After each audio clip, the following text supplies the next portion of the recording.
मित्रांनो, तुमचं स्वागत आहे माझ्या यूट्यूब चॅनलवरती. आज आपण जाणून घेणार आहोत वॉटर मिल म्हणजे जलचक्की याचा शोध कसा लागला.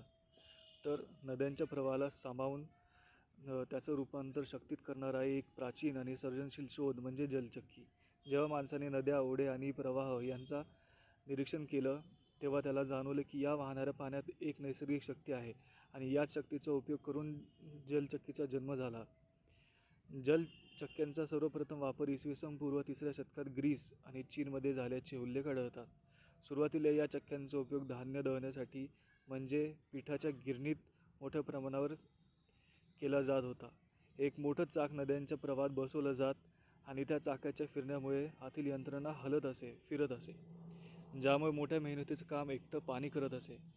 पुढे मध्ययुगात युरोपात आणि भारतातही जलचक्कीचा वापर वाढला. विशेषतः डोंगराळ भागात जिथे नदीचे प्रवाह वेगाने खाली येतात, अशा ठिकाणी जलचक्क्या अधिक प्रभावी ठरल्या. काही ठिकाणी याचा उपयोग फक्त दळण्यासाठीच नव्हे तर लाकूड कापणे, धातू प्रक्रिया आणि कापड उद्योगात सुद्धा केला जात होता. आज जरी पारंपरिक जलचक्क्या फारशा वापरत नसल्या तरी याचं तंत्रज्ञानावर आधारित आधुनिक हायड्रोपॉवर प्रोजेक्ट्स म्हणजेच जलविद्युत प्रकल्प संपूर्ण शहरांना आणि देशांना वीज पुरवठा करत आहे. भीमाशंकर, भाकरा, नांगल आणि इतर मोठे धरणातील टर्बाइन्स हे या प्राचीन कल्पनेचं आधुनिक रूप आहे. जलचक्की म्हणजे माणसाने निसर्गाच्या शक्तीशी संघर्ष न करता त्याचा मित्र म्हणून उपयोग केला अशी प्रतीक आहे.